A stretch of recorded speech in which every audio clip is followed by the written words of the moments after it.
Selamat sore, para pembaca setia kisah senja.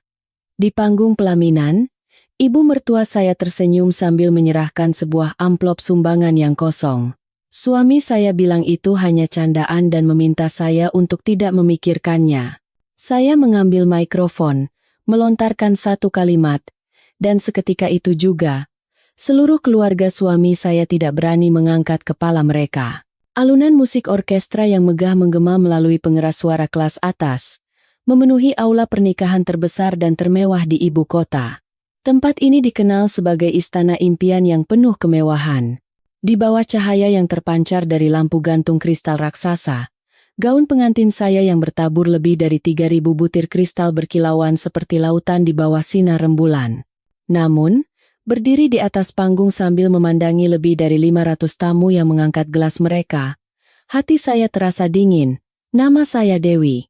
Saya pernah menjabat sebagai manajer tim audit di sebuah firma akuntansi Big Four ternama di Jakarta.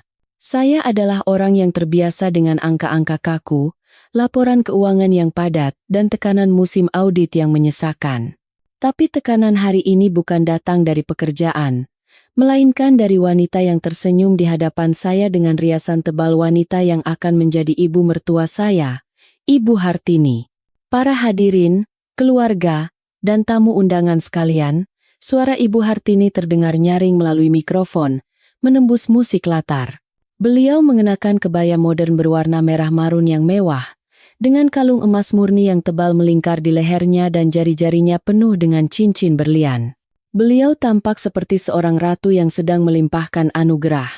Di hari bahagia putra kami, Bima, dan menantu baru kami, Dewi, ibu tidak bisa menyiapkan sesuatu yang besar. Hanya sekadar tanda hati. Semoga bisa menjadi tambahan modal untuk usaha kedua anak kita. Aula itu meledak dengan tepuk tangan riuh.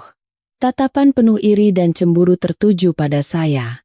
Semua orang di kalangan ini tahu betapa besarnya nama Cipta Megah Konstruksi.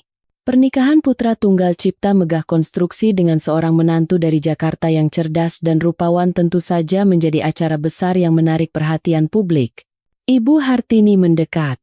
Di tangannya ada nampan yang ditutupi kain sutra merah, dan di atasnya tergeletak sebuah amplop sumbangan mewah dengan ukiran motif burung phoenix berlapis emas. Beliau menatap saya dengan sorot mata yang sulit diartikan, campuran antara kesombongan, ejekan, dan senyum seorang pemenang yang telah menguasai segalanya. "Terimalah nak," katanya dengan nada ramah, tetapi matanya sedingin es. "Ini adalah tanda kasih dari ibu dan seluruh keluarga besar Cipta Megah untuk menantu kesayangan kami." Saya menerima amplop itu dengan sopan menggunakan kedua tangan. Dengan refleks profesional yang terlatih selama bertahun-tahun menangani dokumen dan uang tunai, ujung jari saya langsung menakar beratnya begitu menyentuh kertas itu, dan tubuh saya pun membeku seketika. Amplop itu terasa sangat ringan. Jika isinya sertifikat properti, seharusnya terasa kaku dan tebal. Jika isinya segepok uang tunai atau lembaran cek, seharusnya terasa berat dan empuk. Tapi amplop ini begitu tipis dan ringan, seolah hanya berisi udara. Kedua lapisan kertasnya terasa menempel satu sama lain. Saya mengangkat kepala dan menatap Ibu Hartini. Beliau masih tersenyum, tetapi sudut bibirnya sedikit tertarik ke atas. Itu adalah senyum mengejek yang tersembunyi, yang hanya bisa saya sadari dari jarak sedekat ini. Beliau sedang bersandiwara, dan memaksa saya untuk ikut bersandiwara. Beliau yakin, di depan ratusan tamu terhormat dan kamera yang menyiarkan acara ini secara langsung di layar LED raksasa, saya tidak akan berani melakukan apapun selain menunduk berterima kasih dan memasukkan amplop itu. Jantung saya mulai berdebar kencang. Bukan karena perasaan bahagia seorang pengantin, melainkan karena harga diri yang diinjak-injak.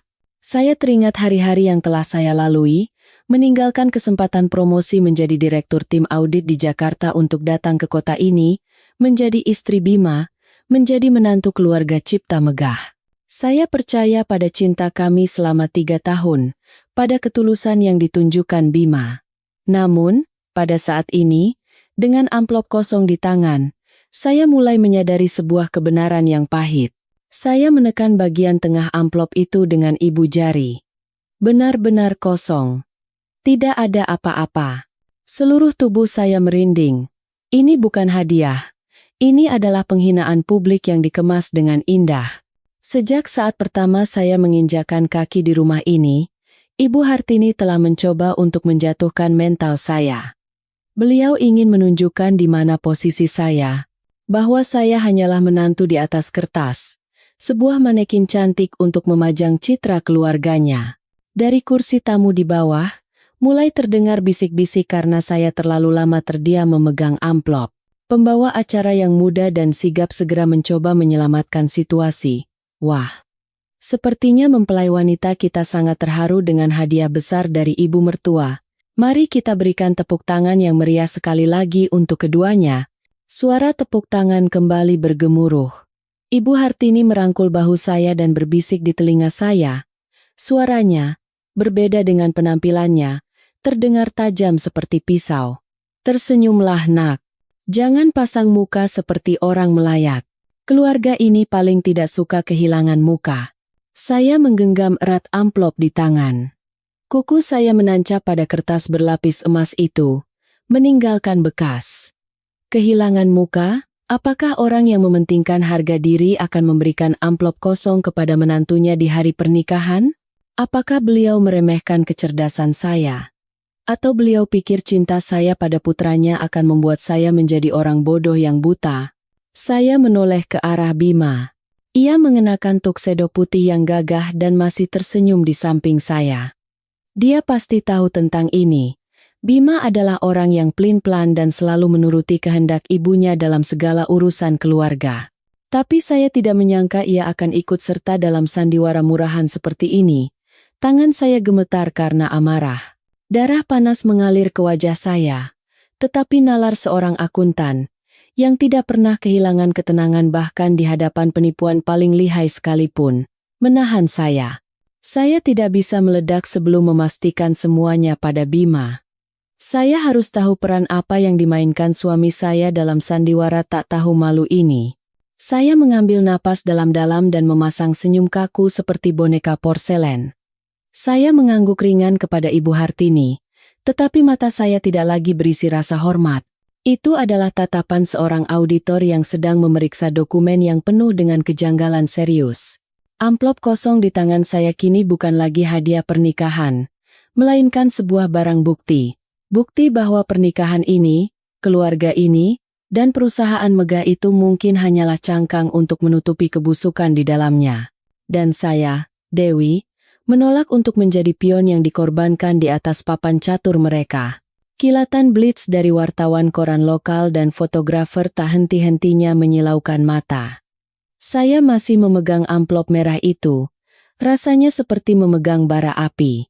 Di sela-sela waktu saat pembawa acara memanggil orang tua saya ke atas panggung, saya mundur selangkah mendekati Bima. Suami saya sibuk melambaikan tangan kepada relasi bisnis perusahaan yang duduk di kursi VIP. Senyumnya cemerlang, tetapi di mata saya sekarang, senyum itu tampak begitu palsu dan menjilat.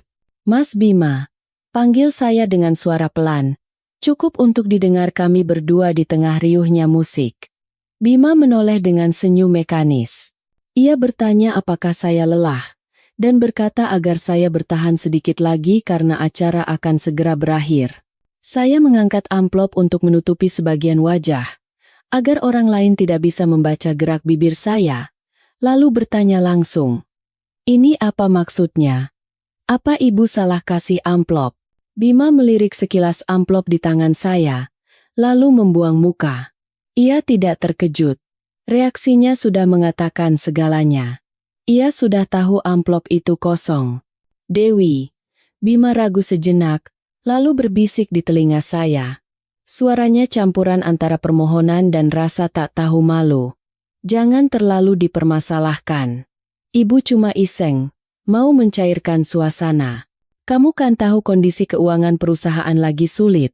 Pernikahan ini kita buat besar-besaran untuk jaga gengsi di depan relasi.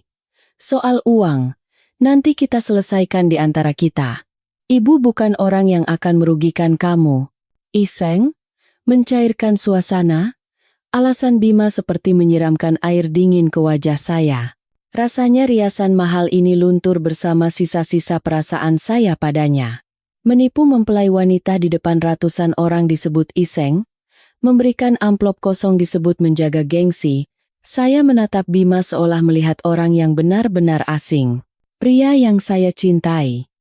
Pria yang dengan sabar menunggu saya di depan kantor hingga larut malam saat saya lembur. Pria yang berjanji akan membangun keluarga yang setara dan saling menghormati. Sekarang, ia menunjukkan wujud aslinya. Seorang pria lemah yang bersembunyi di balik ketiak ibunya, yang lebih mementingkan gengsi kosong daripada harga diri istrinya. Gengsi? Tanya saya dingin. Lalu bagaimana dengan gengsi saya? Gengsi orang tua saya? Apa orang tua saya mengirim putrinya untuk menikah hanya untuk menerima secari kertas seperti ini? Bima mengerutkan kening. Ia tampak kesal karena saya tidak menurut seperti yang ia harapkan. Ia merendahkan suaranya, tetapi nadanya menjadi lebih tajam. Kecilkan suaramu. Jangan buat keributan di sini. Lihat ke bawah. Berapa banyak tamu yang datang. Ada pejabat Pemkot. Direktur bank juga datang. Kalau kamu bikin ulah di sini, bukan cuma aku, tapi seluruh cipta megah konstruksi bisa hancur. Kamu kan ahli keuangan. Seharusnya kamu bisa paham situasi seperti ini. Saya tertawa sinis. Benar. Saya ahli keuangan. Itulah sebabnya saya bisa mencium bau busuk dari sandiwara ini lebih baik dari siapapun. 3 bulan lalu, saat saya mengajukan surat pengunduran diri dari firma akuntansi, atasan saya, Pak Direktur, dengan berat hati memberikan peringatan. Beliau berkata saya adalah akuntan brilian dengan kemampuan analisis yang tajam dan insting khusus terhadap risiko. Beliau memperingatkan bahwa kolam kecil bernama perusahaan keluarga akan terlalu sempit bagi saya, dan mengingatkan tentang manajemen risiko yang seringkali longgar di tempat seperti itu. Saat itu, saya hanya tersenyum dan menganggapnya terlalu khawatir. Saya percaya pada cinta, dan percaya pada ketulusan keluarga Bima yang menyambut saya sebagai calon direktur keuangan mereka. Tetapi setelah menghubungkan semua titik, saya sadar betapa naifnya saya. Mereka tidak butuh direktur keuangan. Mereka butuh manekin dengan CV yang mentereng. Sebuah tameng untuk menutupi aktivitas gelap di balik cangkang mewah cipta megah konstruksi. Perusahaan sedang kesulitan dana? Tanya saya sambil menatap tajam mata Bima. Kesulitan dana tapi menghabiskan 5 miliar untuk pernikahan ini? Kesulitan dana tapi ibumu memakai berlian di sekujur tubuhnya? Kesulitan dana tapi bulan lalu kamu pamer baru beli supercar? Bima panik, keringat mulai membasahi dahinya. Itu kan aset tetap, biaya pemasaran citra. Sudah, jangan debat sekarang. Nanti malam di rumah aku jelaskan. Yang baik ya? Cepat, senyum. Ayah dan ibu mertua sudah naik ke panggung. Orang tua saya, pensiunan PNS yang menjalani hidup dengan jujur seumur hidup mereka, sedang berjalan menaiki panggung. Ibu saya, dengan mata berkaca-kaca, mengalungkan kalung emas murni ke leher saya, hasil dari tabungan yang beliau kumpulkan dengan berhemat seumur hidup. Ayah menepuk bahu Bima, berpesan agar tidak membuat putri satu-satunya menderita dan menjaganya baik-baik. Bima menunduk, berakting seolah-olah ia adalah menantu paling berbakti di dunia, berjanji tidak akan pernah menyakiti saya. Melihat pemandangan itu, perut saya mual. Kemunafikan Bima begitu kontras dengan ketulusan orang tua saya. Bima dan keluarganya tidak hanya menipu saya, tetapi juga menipu orang-orang yang paling saya hormati dalam hidup saya. Orang tua saya. Saya melihat bergantian antara amplop kosong di tangan kanan saya dan kalung di tangan kiri yang berat dengan cinta keluarga. Kontras yang tajam itu menyulut sumbu kemarahan yang selama ini terpendam di hati saya. Kesedihan karena berusaha keras beradaptasi dengan budaya keluarga ini. Kata-kata Ibu Hartini yang secara halus merendahkan keluarga saya karena dianggap tidak selevel. Semua itu muncul kembali serentak. Tidak. Saya tidak tahan lagi. Jika saya diam sekarang, saya akan diam seumur hidup. Jika saya menerima amplop kosong ini, Saya akan menjadi boneka kosong yang dipermainkan oleh ibu dan anak itu. Saya menatap Bima. Tidak ada lagi cinta, hanya ada rasa jijik. Kamu benar, Mas Bima, kata saya dengan suara sangat pelan tapi jelas.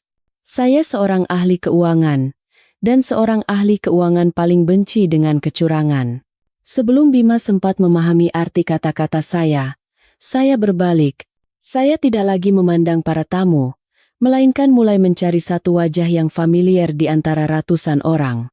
Panggung yang tinggi adalah posisi terbaik untuk melihat keseluruhan. Sebagai seorang akuntan, mata saya terlatih untuk menemukan anomali terkecil di antara deretan angka yang padat. Sekarang, saya menggunakan keahlian itu untuk memindai para tamu di pernikahan saya. Itu dia. Meja nomor 4. Tempat untuk para petinggi Cipta Megah Konstruksi.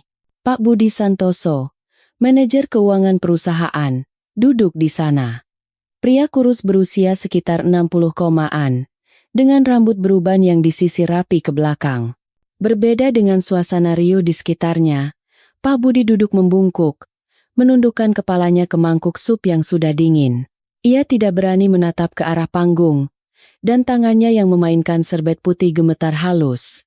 Kenapa dia begitu ketakutan? Sikap Pak Budi yang gelisah seperti seorang pesakitan membangkitkan kepingan-kepingan ingatan yang pernah saya abaikan. 2 minggu lalu, saat saya mampir ke kantor untuk mengantarkan makan siang untuk Bima, saya tidak sengaja melihat Pak Budi keluar dari ruangan Ibu Hartini. Wajahnya pucat pasi, dan di tangannya ada setumpuk dokumen tebal. Saat melihat saya, ia terkejut hingga menjatuhkan dokumen-dokumen itu ke lantai. Ketika saya membungkuk untuk membantunya, mata saya tak sengaja menangkap selembar faktur pajak pembelian. Faktur itu dikeluarkan oleh sebuah perusahaan bernama PT Fajar Sejahtera untuk Cipta Megah Konstruksi. Isinya adalah biaya pengadaan material dan renovasi interior kantor, dengan nilai fantastis, 150 miliar rupiah. Saat itu saya sempat merasa aneh. Kantor Cipta Megah Konstruksi sudah berusia lebih dari 10 tahun dan terlihat kumuh. Catnya terkelupas, fasilitasnya usang. Tidak ada tanda-tanda perbaikan atau renovasi besar-besaran senilai 150 miliar. Namun, saat saya hendak bertanya, Pak Budi buru-buru merebut faktur itu dan bergumam bahwa itu adalah dokumen untuk proyek cabang baru, lalu cepat-cepat pergi. Belakangan, Bima hanya menjelaskan sekenanya bahwa itu adalah proses administrasi untuk pencairan pinjaman bank. Saya percaya pada suami saya, dan karena sibuk dengan persiapan pernikahan, saya tidak menyelidikinya lebih lanjut. Saya telah mengabaikan prinsip paling dasar dalam profesi saya, skeptisisme profesional. Tapi sekarang, amplop kosong di tangan saya melengkapi kepingan terakhir dari teka-teki penipuan ini. Keluarga Bima tidak sekaya kelihatannya. Cipta Megah Konstruksi adalah perusahaan yang keropos. Mereka membutuhkan pernikahan ini. Alasan mereka membutuhkan menantu dengan gelar mentereng dari firma akuntansi Big Four bukan untuk mengelola keuangan, tetapi untuk melegalkan dokumen pinjaman dan mempercantik laporan keuangan busuk yang mereka sembunyikan. Mereka ingin menggunakan kredibilitas saya dan reputasi bersih keluarga saya untuk menenangkan para kreditur dan bank. Uang 150 miliar itu pasti digunakan untuk membayar utang pribadi atau dialihkan ke tempat lain. Dan pernikahan mewah ini digunakan sebagai tabir asap untuk mengelabui mata publik. Amplop kosong Ibu Hartini bukan sekadar bentuk kekikiran. Itu adalah cermin yang merefleksikan kondisi keuangan keluarga ini secara akurat. Megah di luar, busuk di dalam. Saya menatap tajam ke arah Pak Budi. Seolah merasakan tatapan membunuh dari atas panggung, ia mengangkat kepalanya sejenak. Mata kami bertemu, dan di matanya terpancar permohonan dan ketakutan yang luar biasa. Ia sadar bahwa saya telah mengetahui segalanya. Ia tahu bahwa dengan keahlian saya memimpin audit besar, manipulasi akuntansi amatirannya akan terbongkar dalam sekejap. Di samping saya, Ibu Hartini masih menyampaikan ucapan terima kasih kepada para tamu. Beliau berkata bahwa keluarganya selalu mengutamakan kepercayaan dan menjalankan bisnis dengan hati nurani. Kata-kata munafik itu seperti menyiram bensin ke api yang sudah menyala. Saya menatap tangan saya. Amplop kosong itu ringan, tetapi membawa beban kebenaran. Saya telah membuat keputusan. Saya tidak akan terseret oleh mereka. Saya tidak akan masuk ke dalam perangkap ini, dan tidak akan membiarkan hidup serta kehormatan orang tua saya terkubur dalam tumpukan utang dan penipuan mereka.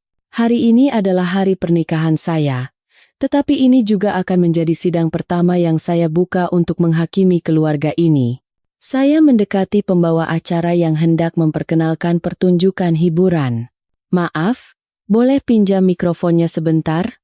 kata saya dengan tenang yang mengherankan. Pembawa acara tampak bingung dan melirik ke arah Ibu Hartini. Tetapi saya tidak menunggu izin.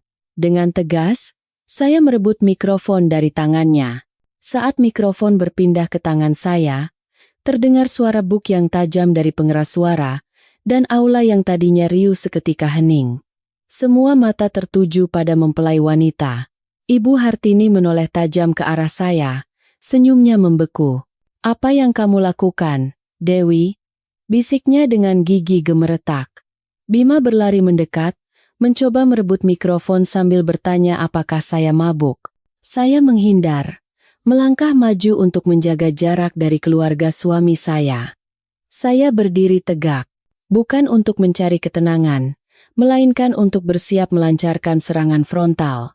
Para hadirin sekalian, suara saya terdengar jelas dan tegas, tanpa sedikit pun getaran.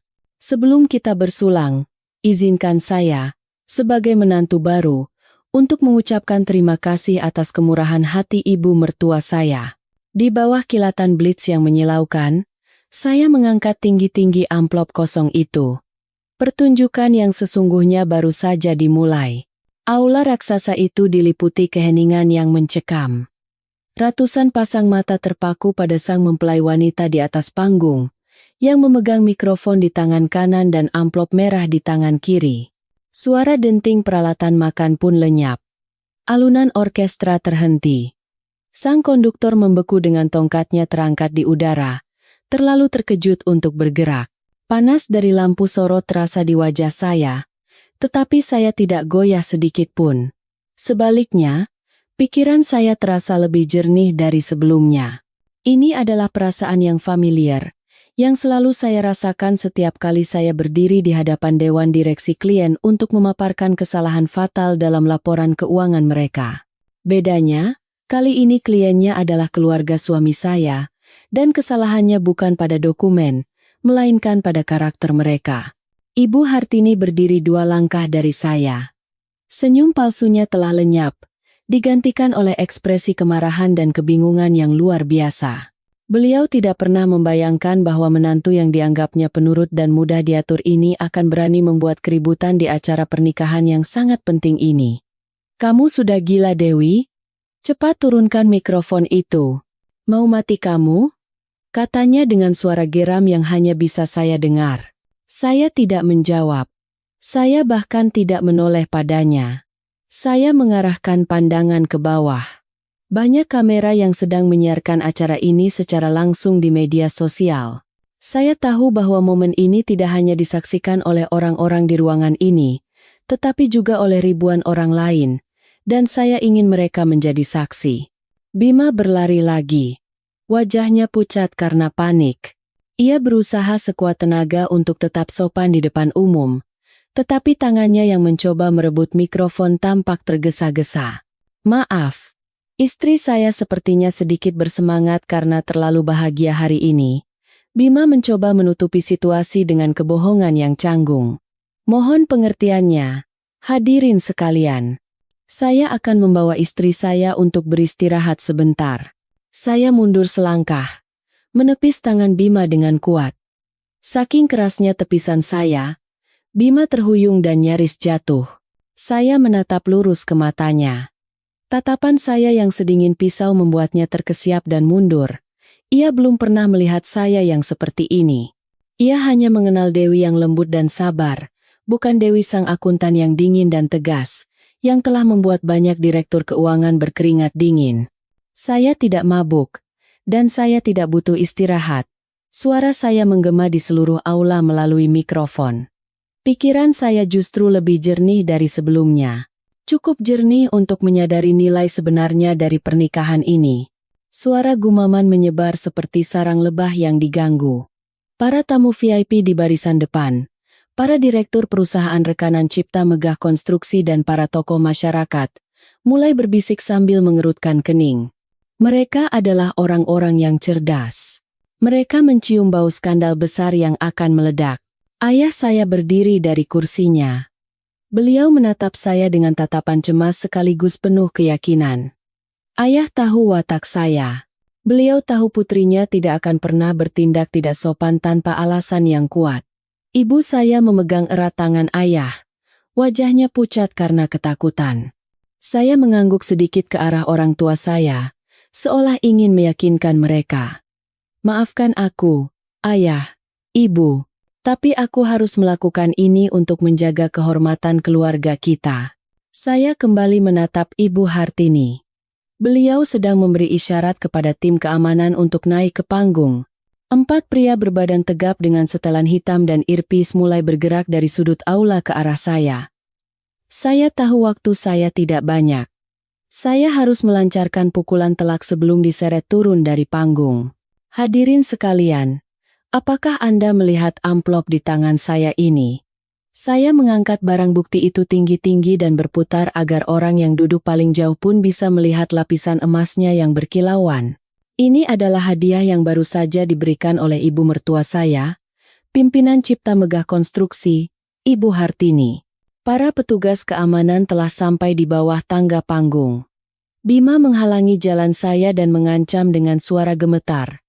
Jangan bicara sembarangan. Kalau kamu berani macam-macam, aku juga tidak akan tinggal diam.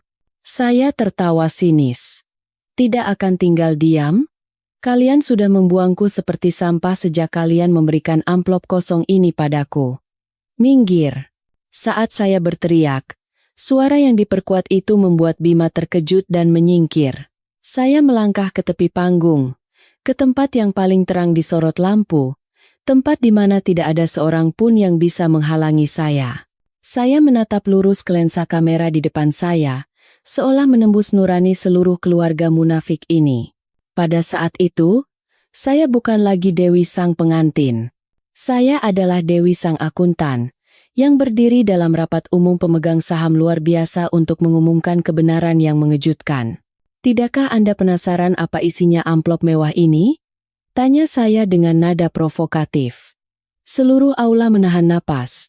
Para petugas keamanan pun ragu-ragu mendengar pertanyaan saya.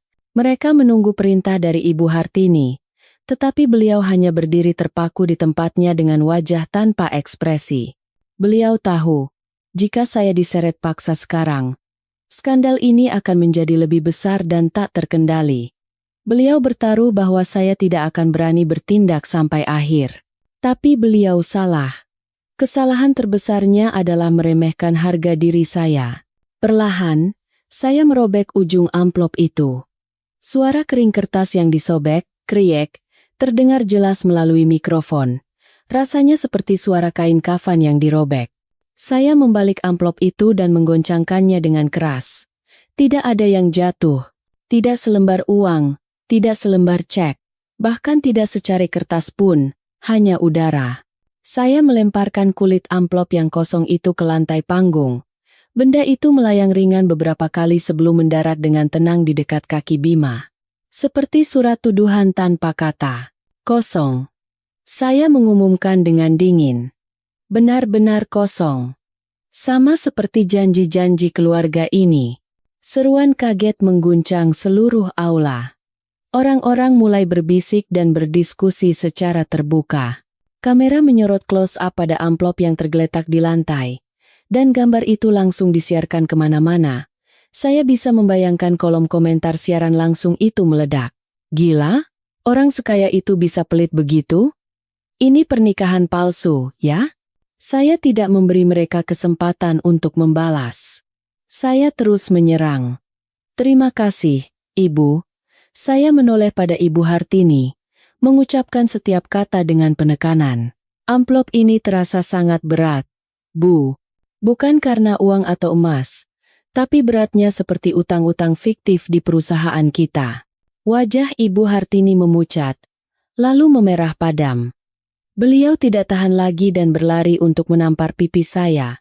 "Tutup mulutmu, perempuan rendahan," teriaknya, benar-benar melupakan citra bangsawan yang tadi ia tampilkan. Tetapi saya sudah siap. Saya mundur selangkah, dan tangannya hanya menepis udara kosong. Beliau kehilangan keseimbangan, terhuyung, dan nyaris jatuh jika tidak ditahan oleh Bima. "Ibu, tenang, Bu," teriak Bima sambil menenangkan ibunya. Saya memanfaatkan kekacauan itu untuk meninggikan suara saya. "Hadirin sekalian, lihatlah. Inilah wajah asli keluarga terpandang di kota ini. Memberikan hadiah kosong untuk pamer, menipu dunia, dan mencoba memamerkan kemampuan finansial palsu kepada para pejabat bank yang duduk di sana." Saya menunjuk ke arah meja tempat para manajer bank duduk. Mereka terkejut, meletakkan gelas anggur mereka, dan memasang ekspresi penuh curiga.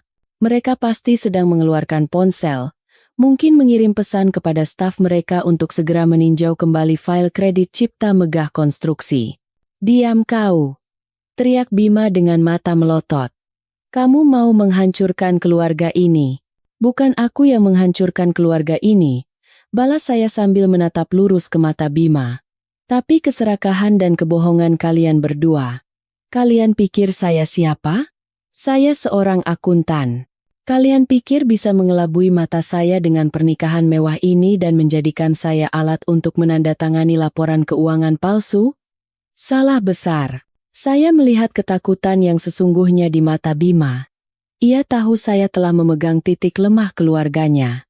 Ia tahu kata-kata yang akan saya ucapkan selanjutnya akan menjadi lonceng kematian bagi kerajaan Cipta Megah Konstruksi. "Cepat, tangkap dia. Matikan mikrofonnya," teriak Ibu Hartini kepada petugas keamanan dan teknisi audio. Sistem suara mati dengan suara buk. Mikrofon di tangan saya menjadi tidak berguna, tetapi sekarang mikrofon tidak lagi dibutuhkan. Keheningan penonton telah menjadi latar belakang yang sempurna untuk suara saya. Saya melempar mikrofon itu ke lantai. Terdengar suara dentuman yang tumpul. Saya berjalan ke tepi panggung dan berteriak sekuat tenaga. Suara saya, didorong oleh amarah, menggema di seluruh aula. "Kalian mau membungkam mulut saya? Kalau begitu, biar saya jelaskan wujud asli dari kemakmuran Cipta Megah Konstruksi." Saya menunjuk lurus ke meja nomor 4, tempat Pak Budi Santoso duduk meringkuk seperti tikus. Jari telunjuk saya seperti anak panah beracun yang melesat ke arahnya. Ia terkejut, menjatuhkan sendok yang dipegangnya ke lantai marmer, dan suara tring yang nyaring bergema di ruangan yang tegang itu. "Bapak Budi Santoso." Saya memanggil namanya dengan jelas dan tegas. "Manajer keuangan Cipta Megah Konstruksi. Bisakah Anda jelaskan kepada semua orang di sini tentang biaya renovasi kantor senilai 150 miliar rupiah yang Anda catat sebagai pengeluaran bulan lalu?" Pak Budi gemetar hebat, menundukkan kepalanya, dan memeluk kepalanya dengan kedua tangan seolah ingin lari dari kenyataan. Ia tidak bisa berdiri, tidak bisa membuka mulut. Saya tidak melepaskannya. Dengan logika tajam seorang profesional, saya terus menyerang. 150 miliar rupiah, saya menekankan angka itu sambil memandang para tamu. Itu bukan uang yang sedikit. Menurut dokumen laporan keuangan yang tidak sengaja saya lihat, uang ini digunakan untuk memasang lantai parket kayu kelas atas, mengganti jendela dengan kaca tempret impor, dan membangun sistem kantor pintar di seluruh gedung. Saya berhenti sejenak, memberi waktu bagi orang-orang untuk berpikir. Tapi, bagaimana kenyataannya? Kenyataannya, kantor perusahaan masih berupa gedung tua yang dibangun tahun 2005. Lantai keramiknya pecah-pecah, jendelanya masih menggunakan kusen aluminium reyot, dan meja kerja para karyawan sudah usang. Jadi, saya bertanya, Pak Budi dan Ibu Hartini, kemana perginya uang 150 miliar itu? Apakah menguap ke udara seperti isi amplop ini? Ataukah masuk ke kantong seseorang untuk membeli berlian yang melingkar di leher Ibu Hartini dan supercar yang dikendarai suami saya? Kerumunan meledak. Bisik-bisik kini berubah menjadi diskusi terbuka. Ya Tuhan, terang-terangan begitu menggelapkan uang perusahaan. Pantas saja gaya hidup Bu Hartini belakangan ini makin mewah. Memang beda ya akuntan. Semua yang diucapkannya akurat. Para direktur perusahaan pemasok bahan bangunan mulai berdiri dengan wajah cemas. Jika perusahaan menggelapkan uang seperti itu, mereka ragu apakah tagihan mereka akan dibayar. Kepanikan mulai menyebar. Ibu Hartini kini seperti binatang buas yang terluka dan terpojok. Ia menepis tangan Bima dan berlari ke arah saya dengan ekspresi beringas. Ia mengayunkan tangannya, mencoba mencakar wajah saya. Dasar tidak tahu diuntung. Sudah makan dari rumah ini. Berani-beraninya kau menggigitku, teriaknya. Namun, ia tidak bisa menyentuh saya. Ayah saya dengan cepat melompat ke atas panggung. Dengan postur tegap seorang purnawirawan tentara, ayah dengan mudah menahan lengan Ibu Hartini. Beliau mendorongnya sedikit dan berdiri di depan saya seperti gunung yang kokoh. Jangan sentuh putri saya, teriak ayah dengan suara berwibawa. Anda pikir punya uang bisa berbuat seenaknya? Kalau putri saya salah, bantah dengan kata-kata. Beraninya Anda menggunakan kekerasan? Saya tidak akan tinggal diam. Ibu Hartini terengah-engah dan mundur. Beliau melihat ayah, lalu melihat ratusan ponsel yang mengarah padanya. Beliau sadar telah kalah. Tindakan kasarnya hanya akan memperkuat tuduhan saya. Saya keluar dari balik punggung ayah dan menatap lurus ke arah Ibu Hartini dan Bima. Anehnya, hati saya terasa tenang. Semua emosi dan keterikatan telah hilang. Dulu saya berniat menggunakan kemampuan saya untuk memajukan perusahaan ini dan membangun keluarga ini. Suara saya rendah, tetapi cukup jelas untuk didengar semua orang. Tapi saya sadar, fondasi rumah ini sudah busuk dari awal. Kalian bukan membangun perusahaan. Kalian memasang perangkap untuk menipu investor, bank, dan bahkan keluarga. Saya melepaskan cincin kawin berlian dari jari manis saya. Cincin itu berkilauan di bawah sorotan lampu. Indah, tetapi dingin. Cincin ini pun pasti dibeli dengan uang hasil penggelapan perusahaan, yang dicatat sebagai biaya representasi atau semacamnya. Saya tidak bisa menikah dengan keluarga penipu. Saya menyatakan dengan tegas. Saya melemparkan cincin itu ke arah Bima. Cincin itu jatuh ke lantai, memantul sekali, lalu menggelinding di samping amplop kosong. Saya kembalikan. Mulai detik ini, tidak ada hubungan apapun di antara kita. Bima menatap cincin itu, lalu menatap saya. Matanya penuh dengan keputusasaan dan kebencian. Ia sadar bahwa saya tidak hanya merusak pesta pernikahan, tetapi telah melempar bom ke jantung kerajaan cipta megah konstruksi. Saya memegang tangan orang tua saya. Ayah, Ibu, ayo kita pergi. Tempat ini terlalu menyesakan. Saya berbalik dengan kepala tegak. Tanpa perlu menoleh ke belakang, saya tahu bahwa kekacauan yang akan menelan seluruh keluarga cipta megah telah dimulai di belakang saya. Dan ini barulah permulaan. Balas dendam saya tidak akan berakhir di pesta pernikahan yang hancur. Ini akan menjadi pertarungan hukum yang adil untuk membongkar kedok orang-orang serakah ini ke mata dunia. Saat membelakangi panggung yang gemerlap, pikiran pertama yang muncul bukanlah penyesalan, melainkan perasaan lega yang luar biasa. Saya menggenggam erat tangan ayah yang kasar dan tangan ibu yang gemetar, menuruni tangga yang dilapisi karpet merah. Jalan yang tadinya disiapkan untuk langkah bahagia saya, kini menjadi jalur evakuasi yang menyelamatkan keluarga kami dari kubangan lumpur yang gelap ini. Aula masih dalam kekacauan hebat. Bisik-bisik telah berubah menjadi perdebatan sengit, dan terdengar suara gelas pecah dari suatu tempat. Melalui mikrofon yang kembali menyala, terdengar suara Ibu Hartini meneriaki petugas keamanan, dan suara Bima berteriak, "Jangan biarkan perempuan itu pergi." Jeritan tajam Ibu Hartini menusuk telinga melalui pengeras suara. Dua petugas keamanan berbadan tegap yang berada di dekat pintu keluar mendekat, mencoba menghalangi jalan kami. Ibu saya ketakutan dan merapat pada saya, tetapi ayah tidak goyah sedikit pun. Ayah berhenti, membusungkan dada, dan menatap lurus ke wajah kedua petugas itu. Wibawa seorang prajurit veteran yang pernah bertempur di medan perang membuat kedua petugas muda itu ragu-ragu. "Kalian mau apa?" tanya ayah dengan suara rendah dan tegas. "Ini pesta pernikahan atau penjara? Kalian mau menahan orang secara ilegal? Kalau sehelai rambut keluarga saya tersentuh, saya tidak akan tinggal diam." Pada saat yang sama, kilatan blitz dari para wartawan dan puluhan kamera ponsel serentak mengarah pada kami. Tidak ada yang ingin melewatkan momen dramatis ini. Jika petugas keamanan Cipta Megah Konstruksi melakukan kekerasan di depan media, mereka sama saja dengan menandatangani surat hukuman mati untuk citra perusahaan mereka. Kedua petugas itu tampak bingung, saling pandang, lalu menyingkir. Mereka sadar bahwa menggunakan kekerasan saat ini adalah langkah terburuk. Kami melangkah keluar dari pintu besar ruang serbaguna, meninggalkan di belakang kami kepalsuan dan kemewahan yang sedang hancur berkeping-keping. Udara di koridor hotel terasa sejuk, sangat kontras dengan hawa panas keserakahan yang mendidih di dalam.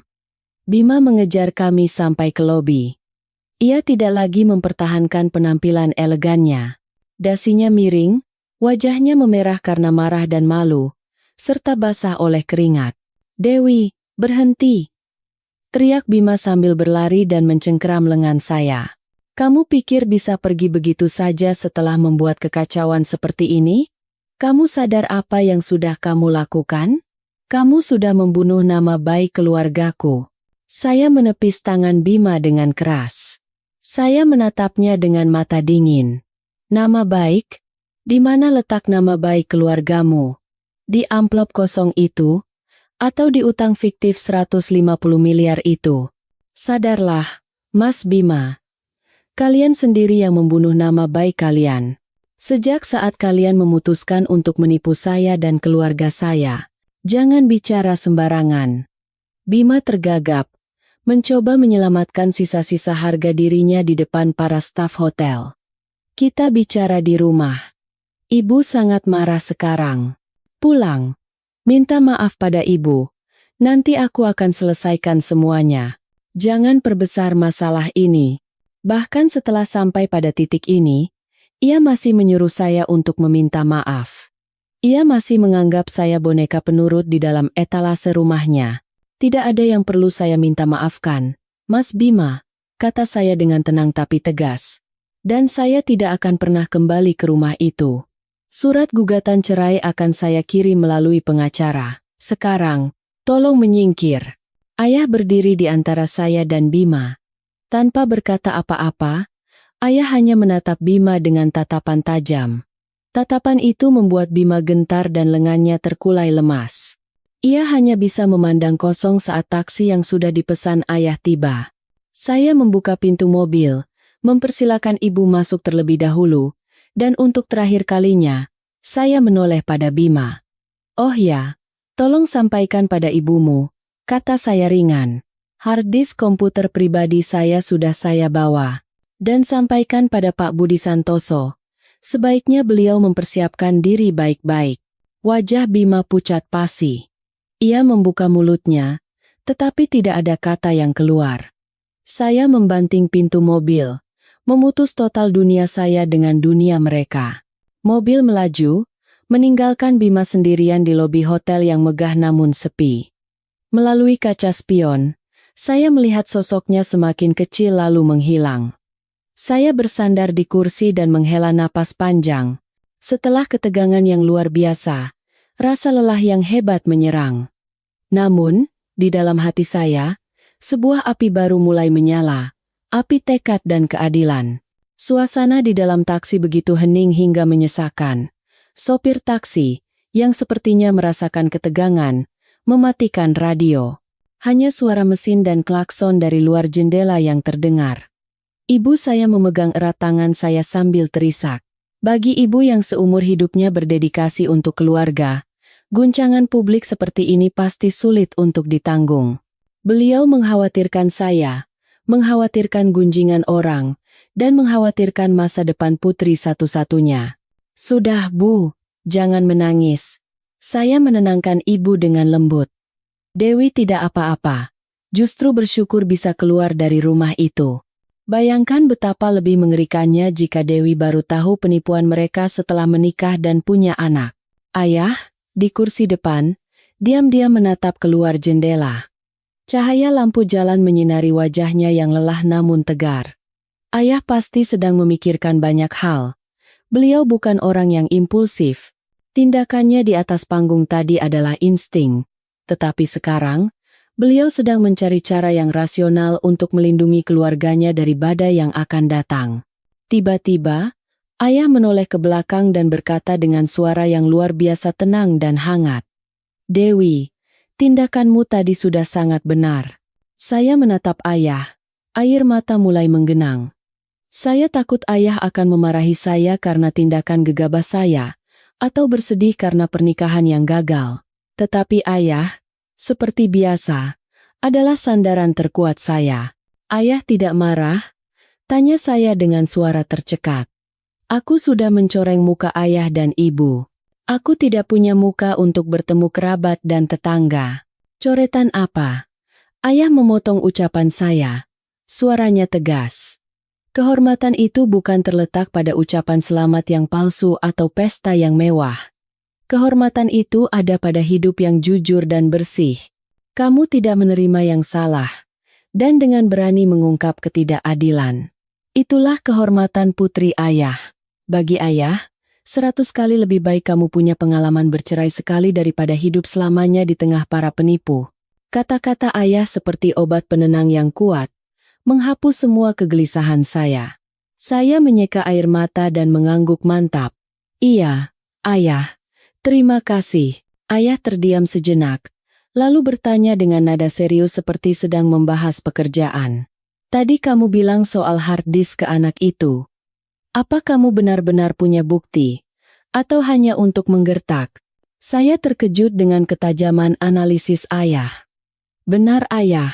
Sejak lama curiga, jadi diam-diam Dewi sudah salin seluruh data akuntansi internal Cipta Megah Konstruksi.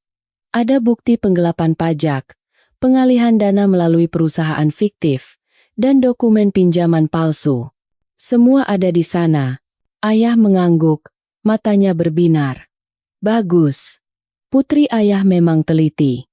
Kalau bukti ada di tangan kita harus bergerak lebih dulu dari mereka. Keluarga Hartini itu punya uang dan koneksi. Mereka tidak akan tinggal diam. Mereka akan mencoba membungkammu dengan cara apapun. Bahkan mungkin menggunakan hukum untuk menyerangmu. Ayah mengeluarkan ponsel lamanya dan tanpa ragu menekan sebuah nomor. Halo, Suryo. Ini aku, Baskoro. Orang di seberang sana langsung menjawab.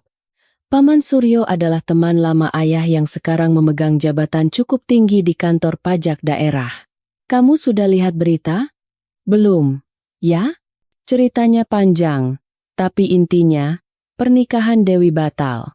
Iya, besannya ternyata penipu. Sekarang aku butuh bantuanmu segera. Putriku punya bukti penggelapan pajak Cipta Megah Konstruksi. Besok pagi, bisa tolong aturkan pertemuan dengan Pak Direktur? Masalah ini harus ditangani cepat, sebelum mereka sempat mengalihkan aset. Dari seberang telepon, terdengar suara Paman Suryo yang kaget bercampur marah. Beliau berjanji akan segera mengaturnya dan berpesan agar kami berhati-hati. Begitu telepon ditutup, ayah langsung menelepon lagi. Kali ini, Tante Rini, teman lama keluarga yang menjabat sebagai manajer di sebuah bank Bum. Rini, ini aku. Mas Baskoro, tolong hentikan segera semua pencairan pinjaman untuk Cipta Megah Konstruksi. Dokumen pinjaman mereka semua palsu. Dewi putriku punya semua buktinya. Kalau kamu setujui pinjaman itu, kamu juga bisa terseret. Iya, besok pagi aku antar Dewi ke sana untuk menjelaskan detailnya. Untuk sekarang, blokir dulu transaksinya dengan alasan peninjauan risiko. Saya memandang ayah yang mengatur situasi seperti seorang komandan memimpin pasukan, dengan rasa hormat yang tak terbatas.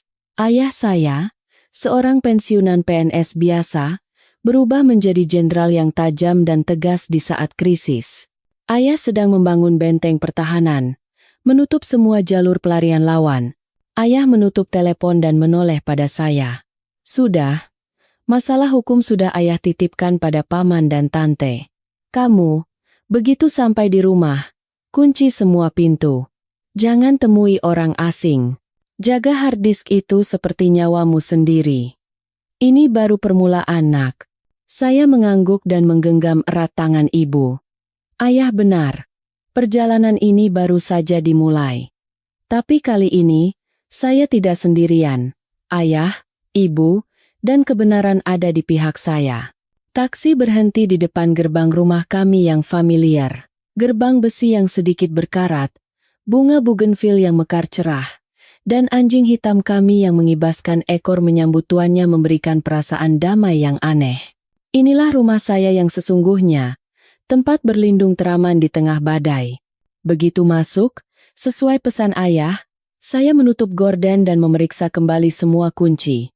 Ibu menyeduh teh hangat untuk menenangkan diri, dan saya langsung masuk ke kamar dan menguncinya. Dari bagian terdalam koper, saya mengeluarkan sebuah kotak kecil berlapis beludru. Di dalamnya, ada sebuah hard disk eksternal berwarna perak, benda yang saya bawa seperti jimat selama 2 minggu terakhir. Saya menyambungkan hard disk itu ke laptop. Di dalam kamar yang hening, suara kipas laptop berputar terdengar nyaring. Layar menyala, menampilkan sebuah folder bernama Proyek CM.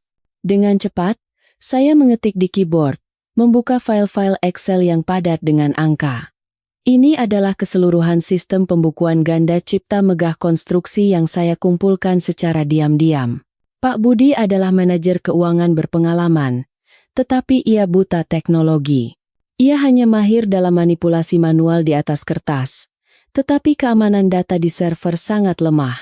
Ia melakukan kesalahan fatal dengan menyimpan pembukuan asli, buku hitam, dan pembukuan untuk laporan pajak, buku merah, di server internal yang sama. Dengan kata sandi sederhana yang berhasil saya tebak dalam 3 kali percobaan, saya membuka file bernama Arus Kas 2023. Angka-angka yang terpampang di hadapan saya seperti monster yang menyeringai. Disinilah dia. Uang 150 miliar untuk renovasi kantor yang ditransfer pada tanggal 12 bulan lalu. Penerimanya adalah PT Fajar Sejahtera.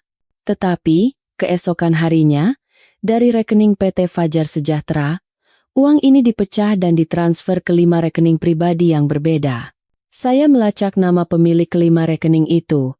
Tidak mengejutkan. Semuanya adalah kerabat dekat Ibu Hartini. Adiknya, keponakannya, bahkan ada rekening Bima. Saya terus melacak arus dana Bima. Uang 30 miliar yang masuk ke rekeningnya, 2 hari kemudian ditransfer ke sebuah rekening valuta asing di Bank Singapura.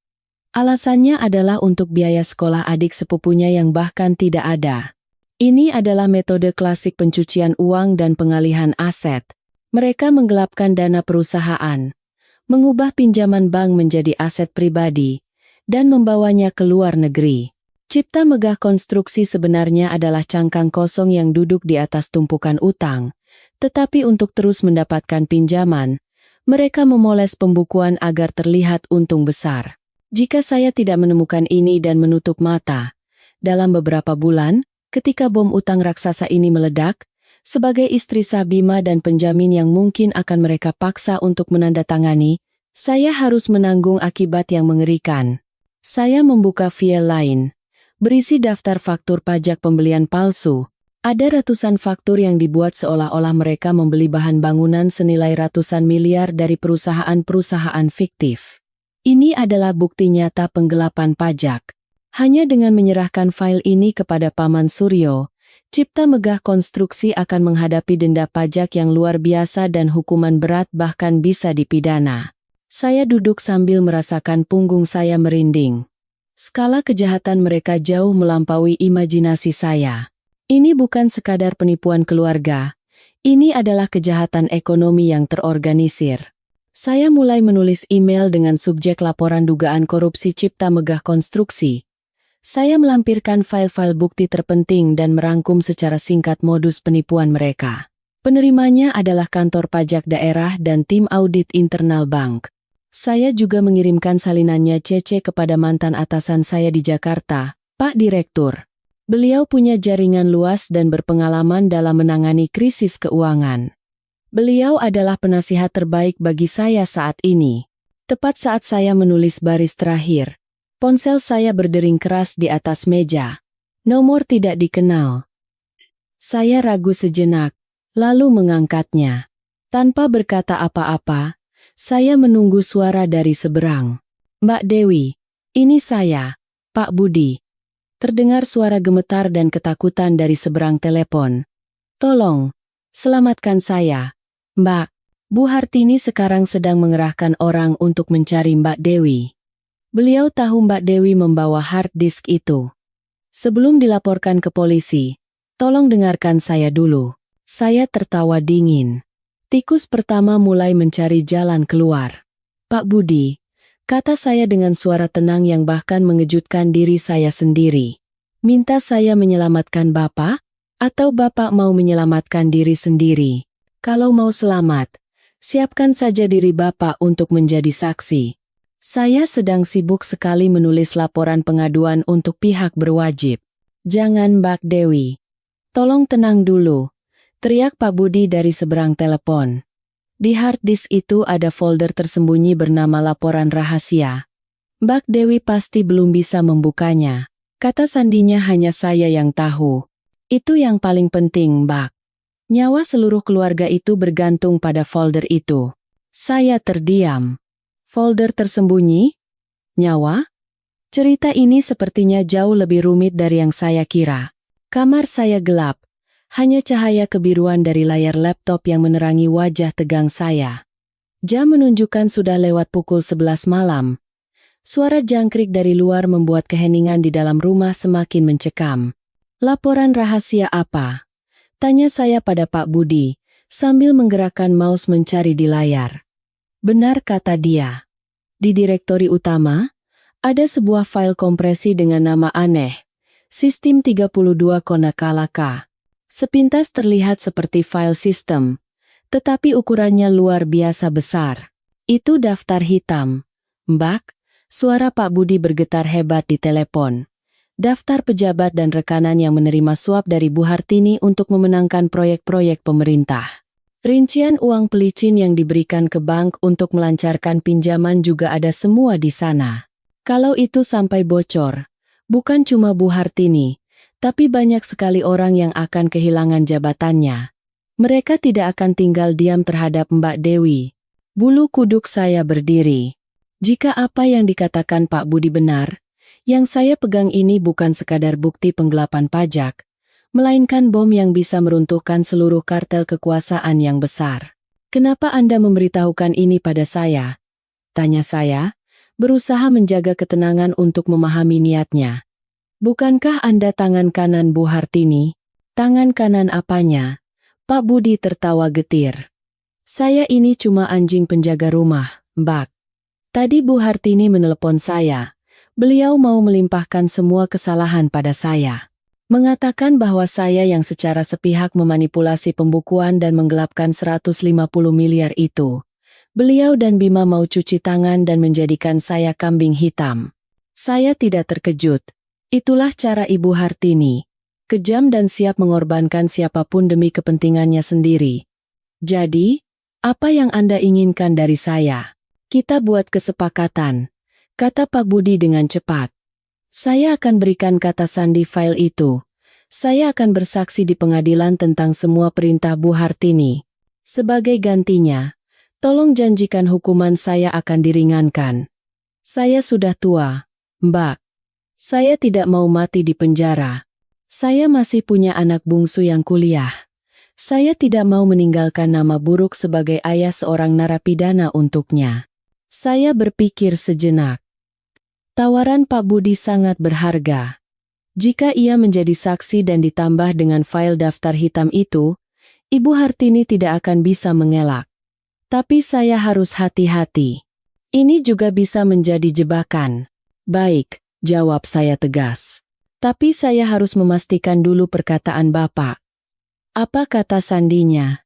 Janji dulu, Mbak. Mohon Pak Budi.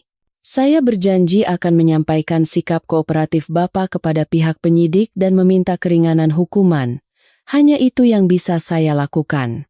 Bapak tidak punya pilihan lain. Bekerja sama dengan saya, atau membusuk di penjara seumur hidup menggantikan Ibu Hartini dan putranya. Hening sejenak di seberang telepon. Hanya terdengar napasnya yang berat. Akhirnya, Pak Budi menyerah. Kata sandinya adalah tanggal ulang tahun Bima dibalik, lalu tambahkan huruf DS di belakangnya. Dengan cepat saya mengetik di keyboard. File kompresi itu langsung terbuka. Di dalamnya ada banyak sekali file PDF hasil pindaian, catatan tulisan tangan, pesan teks, dan rekaman suara. Saya membuka salah satu file secara acak. Isinya adalah rincian suap untuk proyek pembangunan jalan tahun lalu. Nama penerima, jabatan, dan jumlahnya tertulis dengan sangat detail, mencapai miliaran rupiah. Tangan saya terasa dingin. Ini terlalu mengerikan. Sudah terbuka? Kata saya. Tetap di sana. Jangan kemana-mana. Besok pagi saya akan datang bersama pengacara dan polisi. Hati-hati Mbak. Pak Budi memperingatkan sebelum menutup telepon. Bu Hartini sudah menyewa orang. Perempuan itu tidak akan segan-segan menggunakan cara apapun. Malam ini jangan pernah keluar rumah. Saya menutup telepon. Hati saya terasa berat. Peringatan Pak Budi mengingatkan saya pada tatapan beringas Ibu Hartini di panggung pelaminan. Beliau bukan tipe wanita yang akan duduk diam menunggu kematian. Saya menyalin semua data ke 3 USB yang berbeda. Satu saya sembunyikan di bawah tempat tidur. Satu di saku jaket yang tergantung di lemari, dan satu lagi saya genggam erat. Lalu, saya mengunggah email berisi file-file terpenting ke cloud dan mengaturnya agar terkirim otomatis pada pukul 8 pagi besok ke Pak Direktur, jika saya tidak membatalkannya tepat waktu. Setelah semua persiapan selesai, terdengar suara anjing kami menggonggong dengan ganas di luar. Anjing hitam kami sangat jinak. Ia hanya akan menggonggong seperti itu jika ada orang asing dengan niat buruk berkeliaran. Saya mematikan layar laptop dan diam-diam pergi ke ruang tamu. Ayah sudah terbangun, memegang sebatang tongkat kayu besar dan bersembunyi di balik pintu depan.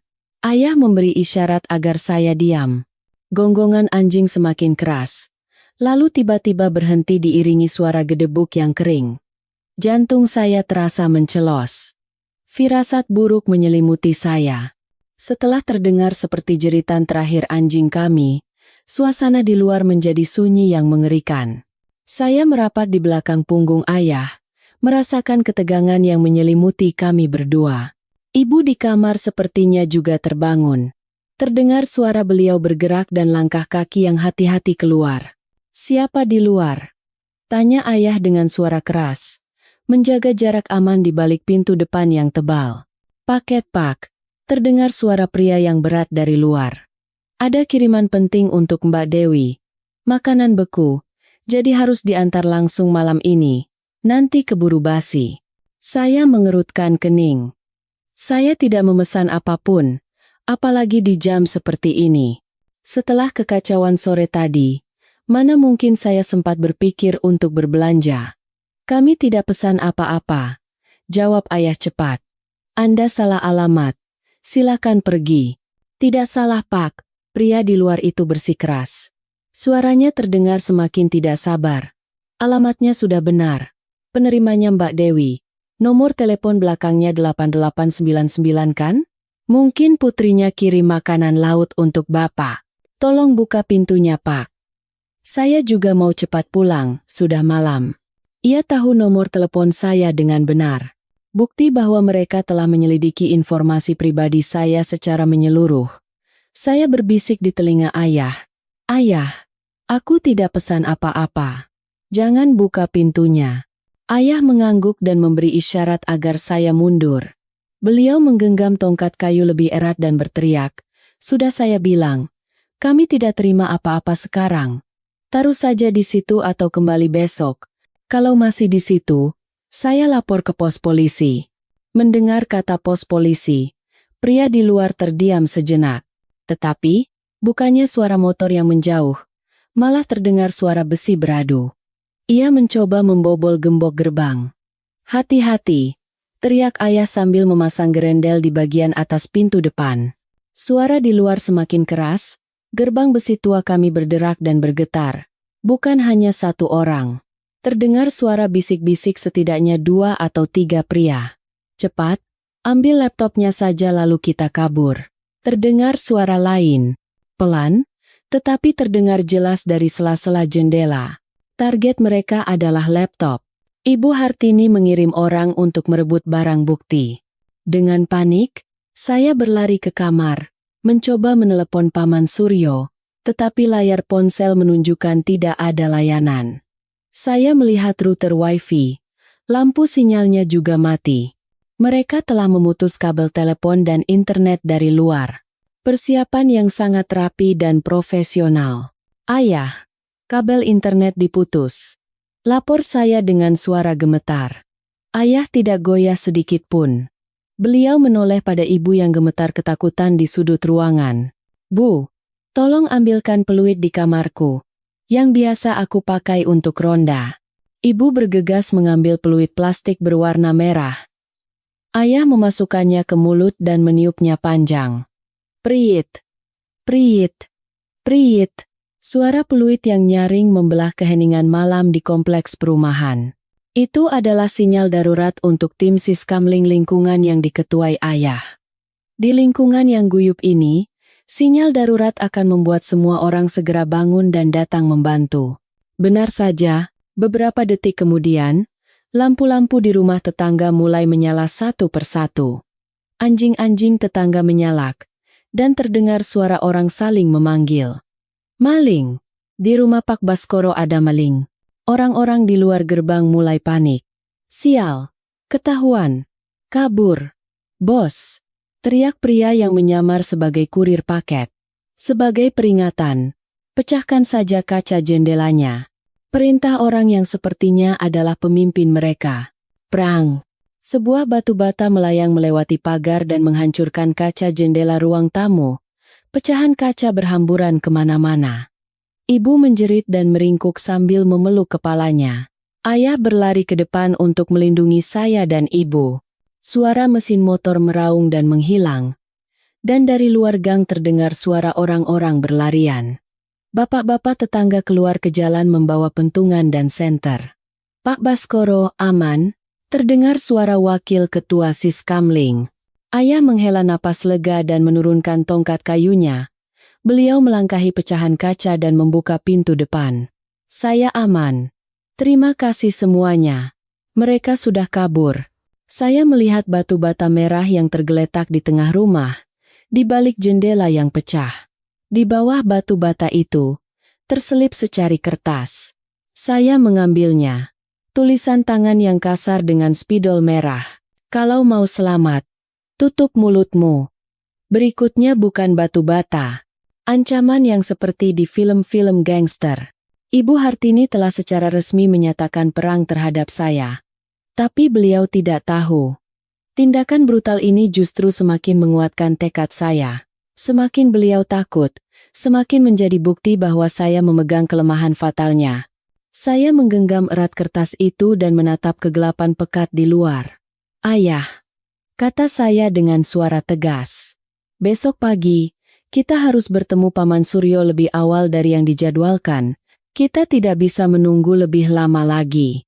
Keesokan paginya, begitu matahari terbit, saya sudah berada di mobil Paman Suryo menuju kantor pajak. Untuk memastikan kekuatan hukum bukti yang saya berikan, seorang pengacara yang direkomendasikan Paman Suryo ikut mendampingi.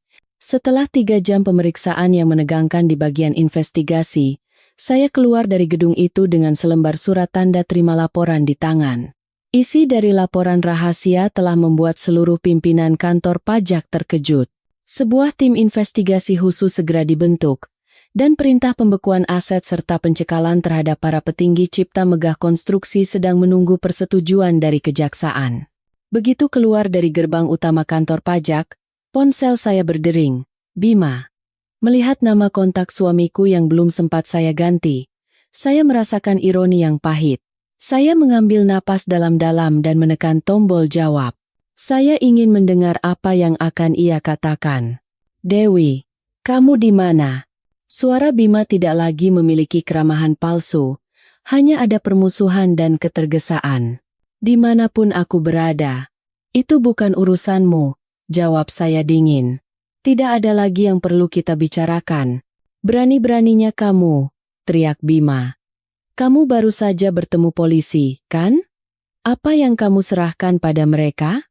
Kamu sadar apa yang sedang kamu lakukan? Kamu sedang membunuh suamimu sendiri. Suami? Saya tertawa sinis.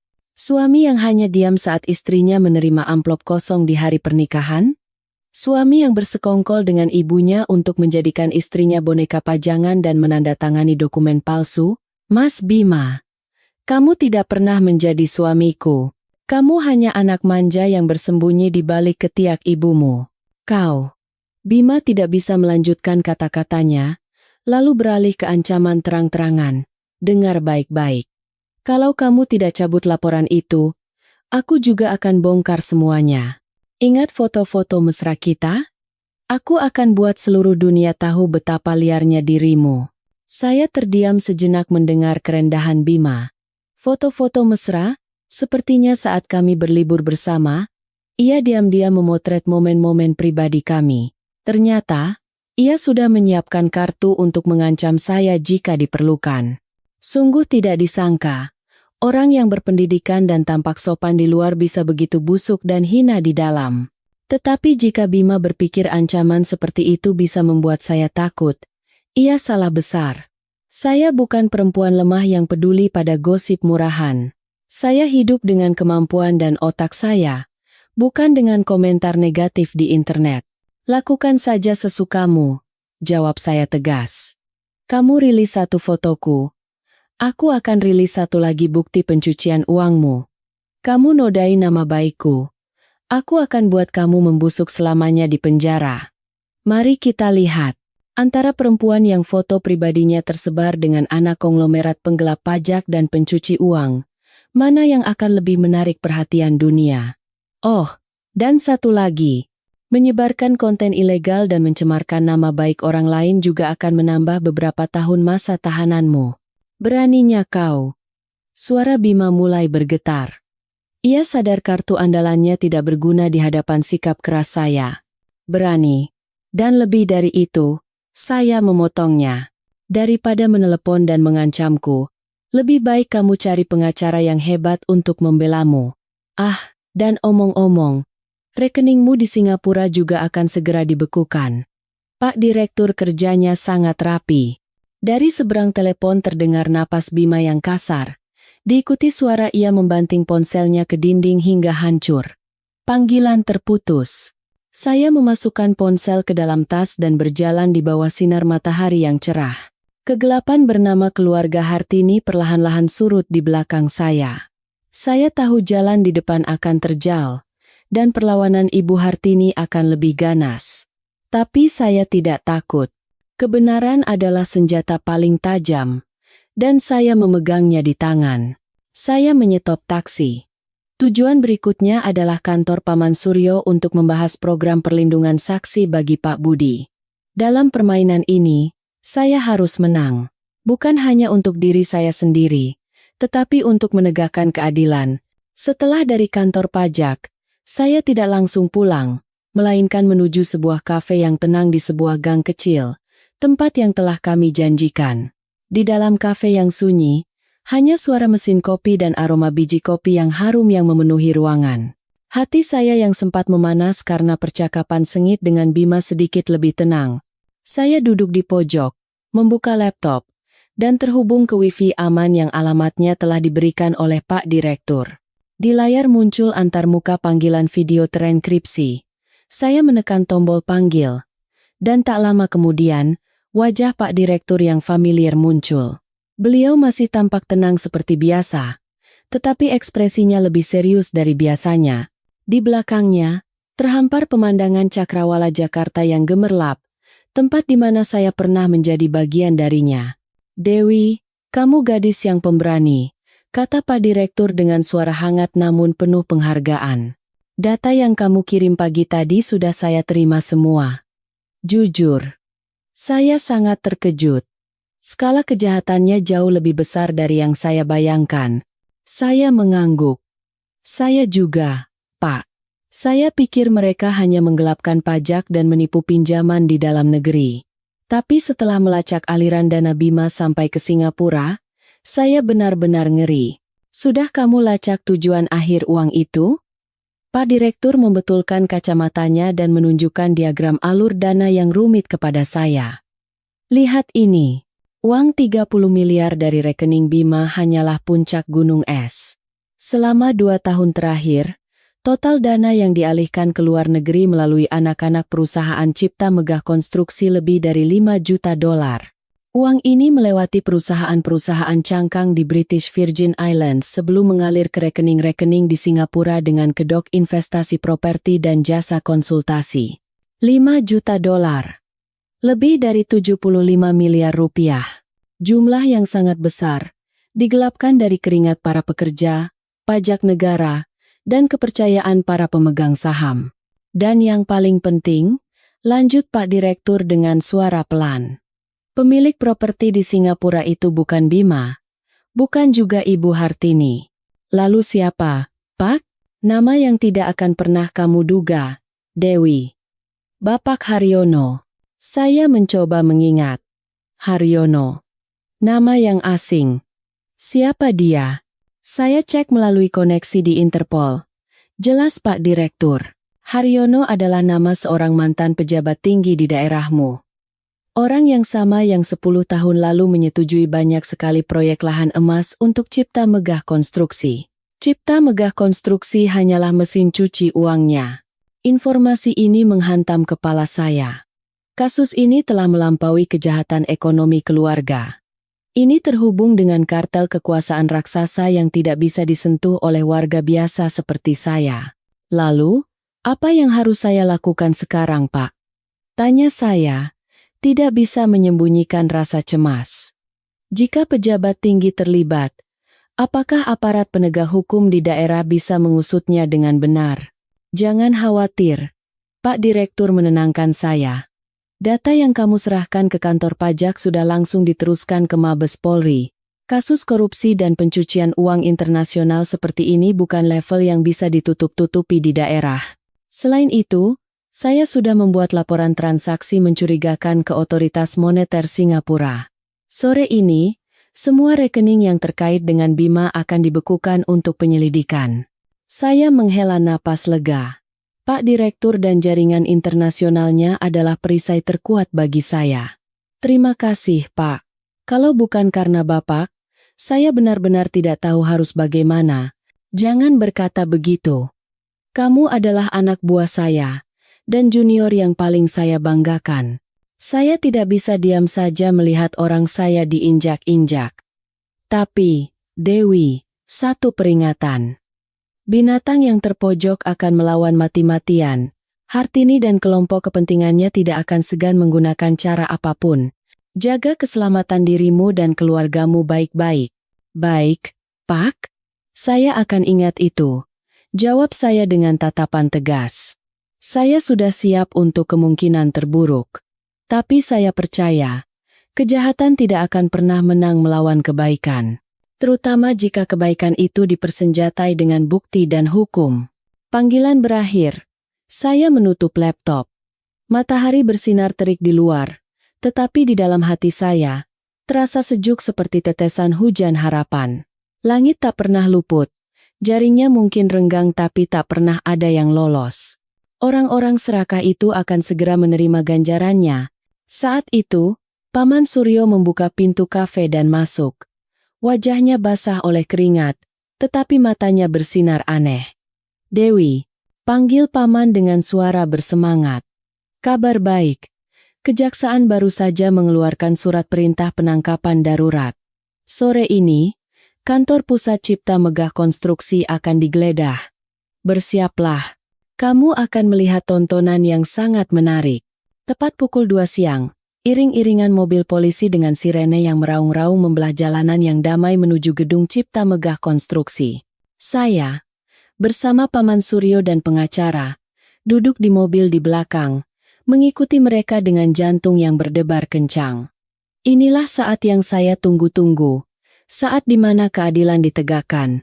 Gerbang utama perusahaan tertutup rapat, dan meskipun polisi meminta kerjasama, tidak ada yang membukakan pintu dari dalam. Segera buka pintunya. Jika tidak, kami akan masuk secara paksa. Suara komandan terdengar tegas, tetapi tidak ada pergerakan dari dalam. Jelas sekali Ibu Hartini sedang mengulur waktu untuk memusnahkan barang bukti. Saya menatap Paman Suryo dengan cemas.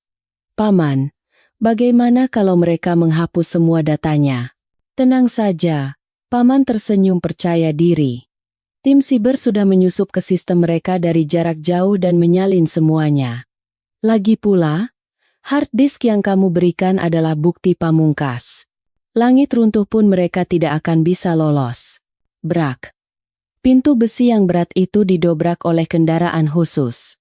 Puluhan polisi bersenjata menyerbu masuk seperti banjir. Terdengar teriakan dan langkah kaki yang gaduh. Kami mengikuti polisi masuk ke lobi. Bagian dalamnya kacau balau, para karyawan berlarian, dan dokumen berserakan di mana-mana. Beberapa orang mencoba memasukkan dokumen ke mesin penghancur kertas, tetapi berhasil dihentikan oleh polisi. Kami langsung menuju lantai 3, tempat ruang direksi berada. Pintu berat dengan ukiran naga dan Phoenix hancur dengan sekali tendangan. Ibu Hartini ada di sana, duduk di belakang meja kerjanya yang besar. Beliau tidak lari, tidak juga ketakutan. Beliau duduk diam menatap kosong, memegang segelas anggur merah.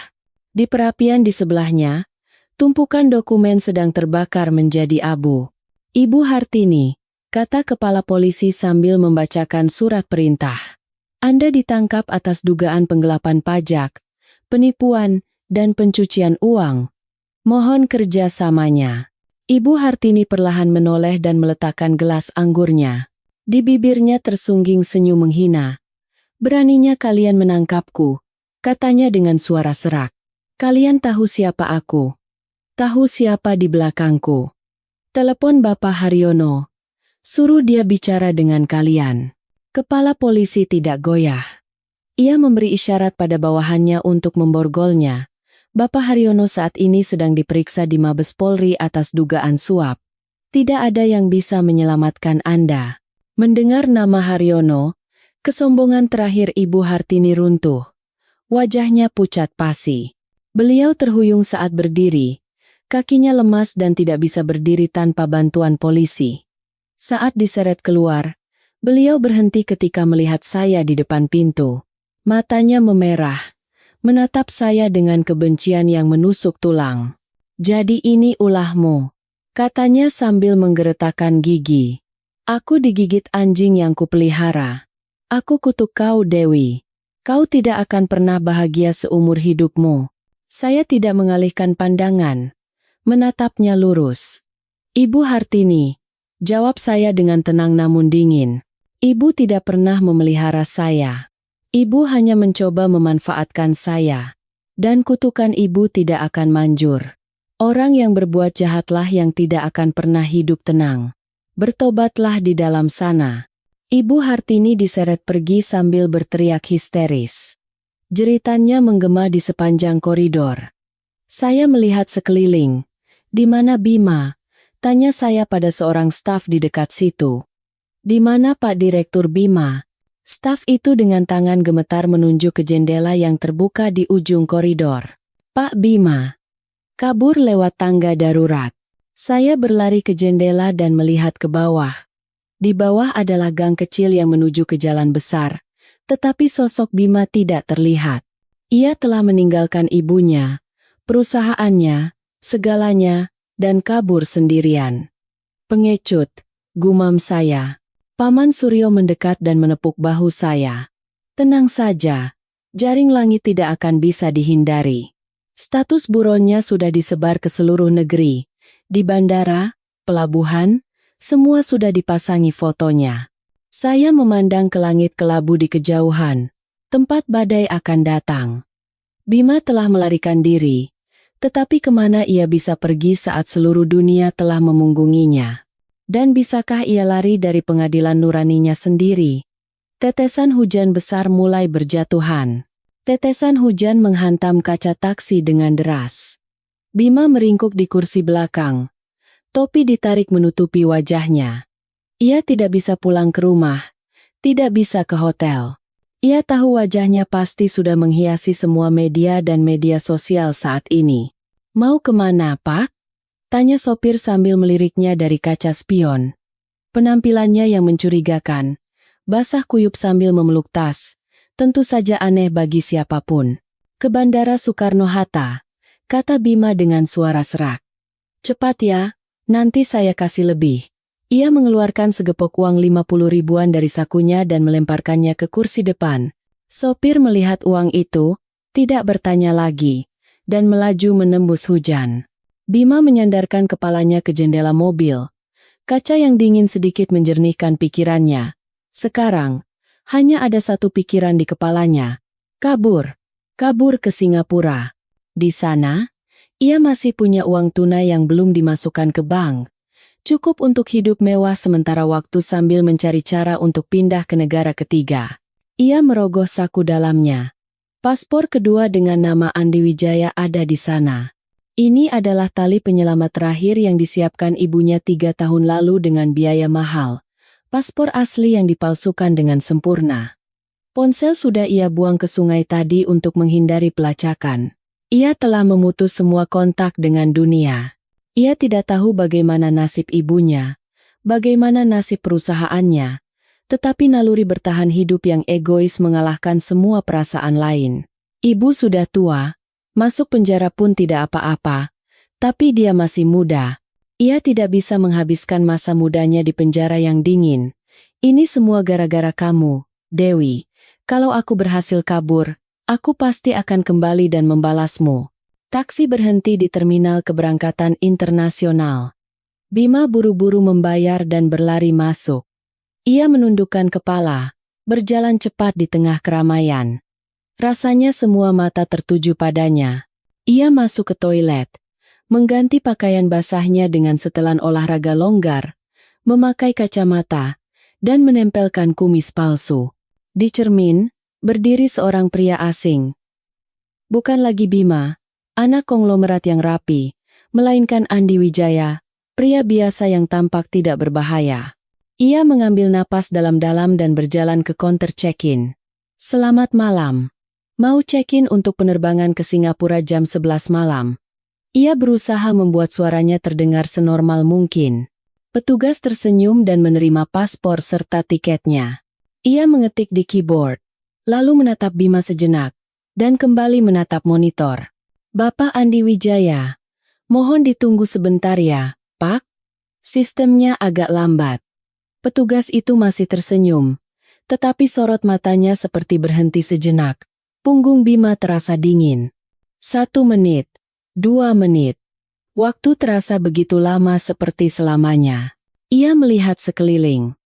2 orang petugas keamanan bandara di dekatnya tiba-tiba seperti sedang menatap ke arah sini. Ada yang tidak beres. Masih lama? Suara Bima mulai bergetar. Saya agak buru-buru. Iya, Pak. Sebentar lagi selesai. Jawab petugas sambil terus mengetik. Tiba-tiba, kedua petugas keamanan itu mulai berjalan ke arah sini. Bima terkejut. Instingnya berteriak untuk lari. Tanpa menunggu paspornya dikembalikan, ia melempar tasnya dan berlari sekuat tenaga ke arah pintu keluar. Berhenti! Tersangka melarikan diri. Terdengar teriakan keras dari belakang. Bima hanya melihat ke depan dan terus berlari. Alarm berbunyi di seluruh bandara. Tepat saat ia hendak keluar dari pintu otomatis dan menyetop taksi, sebuah tendangan keras dari samping membuatnya tersungkur ke lantai yang dingin. 2 orang polisi berpakaian preman yang entah sejak kapan mengintai, berlari dan memelintir tangannya ke belakang. Bima Hartono, Anda ditangkap. Suara tegas terdengar di telinganya. Bukan. Saya bukan Bima. Salah orang. Saya Andi Wijaya. Ini salah. Bima meronta putus asa. Berhenti bersandiwara. Paspor palsumu sudah terdeteksi oleh imigrasi sejak kamu memesan tiket. Kami sudah menunggumu di sini selama 1 jam. Borgol dingin mengunci pergelangan tangan Bima, mengakhiri total rencana pelariannya. Ia diseret berdiri dalam kondisi yang menyedihkan. Rambut acak-acakan, kumis palsu yang setengah terlepas membuatnya tampak konyol. Kerumunan orang yang penasaran berkumpul dan mengambil foto. Bima menundukkan kepala. Air mata bercampur dengan air hujan mengalir di pipinya. Ia tahu, hidupnya telah berakhir di sini. Tidak ada lagi Singapura. Tidak ada lagi pesta mewah. Tidak ada lagi supercar. Yang tersisa hanyalah penjara dan hinaan dunia. Di tengah kekacauan itu, ia melihat wajah yang familiar di layar TV besar di tengah lobi. Berita sedang menayangkan video pernikahannya yang hancur dan wajah tegas Dewi yang mengangkat tinggi amplop kosong. Itulah pemandangan terakhir yang Bima lihat sebelum dimasukkan ke dalam mobil tahanan. Kabar penangkapan Ibu Hartini dan Bima menjadi berita nasional. Selama beberapa hari berikutnya, media-media besar meliput habis kasus Cipta Megah Konstruksi, menyebutnya sebagai contoh klasik korupsi dan pencucian uang yang berkedok perusahaan keluarga. Saham perusahaan-perusahaan terkait anjlok, proyek-proyek yang sedang berjalan dihentikan, dan para investor menyerbu perusahaan, menuntut pengembalian utang. Saya sedang menonton berita malam di ruang keluarga bersama orang tua saya. Pembawa berita membacakan pengumuman resmi dari Mabes Polri. Polri telah mengajukan surat perintah penahanan terhadap mantan Gubernur Haryono atas dugaan suap dan penyalahgunaan wewenang. Hal ini merupakan hasil dari pengembangan penyelidikan kasus Cipta Megah Konstruksi. Ayah mengangguk dan meletakkan cangkir tehnya. Bagus. Akhirnya dalangnya terungkap juga. Usahamu tidak sia-sia, nak. Saya tersenyum lega. Akhirnya, orang-orang yang mengendalikan segalanya dari kegelapan terseret ke dalam terang. Keesokan paginya, saya menerima surat panggilan dari pihak penyidik sebagai pelapor dan saksi kunci. Saat memasuki ruang pemeriksaan, saya bertemu kembali dengan Pak Budi Santoso. Dalam beberapa hari, ia terlihat 10 tahun lebih tua. Rambutnya memutih, matanya kuyu. Melihat saya, ia menunduk dan berkata dengan suara gemetar, "Mbak Dewi, maafkan saya. Saya sudah mengaku semuanya. Tolong, seperti janji Mbak, mohonkan keringanan hukuman untuk saya." Melihatnya, saya tidak lagi merasa dendam, melainkan kasihan. Ia juga korban dari keserakahan dan kepengecutannya sendiri. "Tenang saja, Pak," kata saya. "Saya sudah menyerahkan surat permohonan keringanan hukuman untuk Bapak ke Kejaksaan. Kerja sama Bapak sangat menentukan dalam penyelesaian kasus ini. Hukum pasti akan mempertimbangkannya." Pak Budi mulai menangis terseduh-seduh. Air mata penyesalan yang terlambat membasahi wajahnya. Ia menceritakan secara detail hari-hari saat ia diancam oleh Ibu Hartini untuk menandatangani dokumen palsu, malam-malam tanpa tidur karena ketakutan.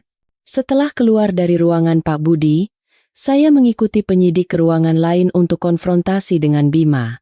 Ia mengenakan seragam tahanan, duduk di kursi dengan tangan terikat.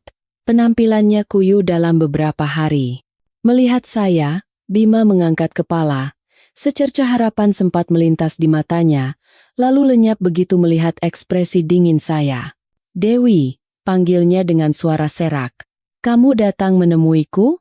"Saya datang untuk mengonfirmasi beberapa hal mengenai rekening atas nama saya yang kamu buka secara diam-diam," kata saya tanpa emosi, langsung ke intinya. "Kamu menggunakan KTP saya untuk membuka rekening di Bank Swiss dan menggunakannya untuk pencucian uang. Apakah kamu mengakuinya?" Bima menunduk dan mengangguk lemah. "Maaf, Ibu yang menyuruhku. Katanya kalau terjadi apa-apa, kesalahannya bisa dilimpahkan padamu, mengatakan kamu yang jadi dalangnya." Saya tertawa sinis. Sampai saat terakhir pun, ia masih menyalahkan ibunya. Ia tidak pernah dewasa, Tidak pernah punya keberanian untuk bertanggung jawab atas perbuatannya sendiri. Mas Bima, kata saya dengan suara pelan. Kamu tahu kenapa kamu kalah? Bukan karena aku lebih pintar darimu, bukan juga karena kamu sial. Kamu kalah karena kamu terlalu serakah dan pengecut. Kamu kehilangan hal yang paling berharga bagi seorang manusia, harga diri. Bima terdiam. Air matanya mulai menetes ke atas meja. Ia menangis seperti anak kecil yang dipukuli, tetapi air mata itu tidak bisa menghapus dosa-dosanya. Saya berdiri dan berbalik. Pintu ruang interogasi tertutup di belakang saya, mengurung masa lalu yang menyakitkan dan kesalahan-kesalahan di dalamnya. Saya keluar ke koridor dan menghirup udara bebas dalam-dalam. Langit hari ini tampak sangat biru. 1 bulan kemudian, saat kasusnya hampir selesai, saya menerima permintaan khusus. Ibu Hartini ingin bertemu dengan saya. Awalnya saya ingin menolak, tidak ada lagi yang perlu dibicarakan dengan wanita jahat itu. Tetapi setelah dipikir-pikir, mungkin pertemuan terakhir ini diperlukan untuk benar-benar mengakhiri semua mimpi buruk ini. Saya harus melihat kejatuhannya dengan mata kepala sendiri agar bisa melangkah maju dengan tenang. Di suatu sore yang hujan, saya pergi ke rumah tahanan. Ruang pertemuan dibatasi oleh kaca tebal. Ibu Hartini duduk di seberang. Rambutnya dipotong pendek, tanpa perhiasan mahal, tanpa riasan tebal. Beliau terlihat tua dan kuyu seperti wanita berusia 70 kerukaan. Melihat saya, beliau tidak berteriak atau memaki seperti sebelumnya.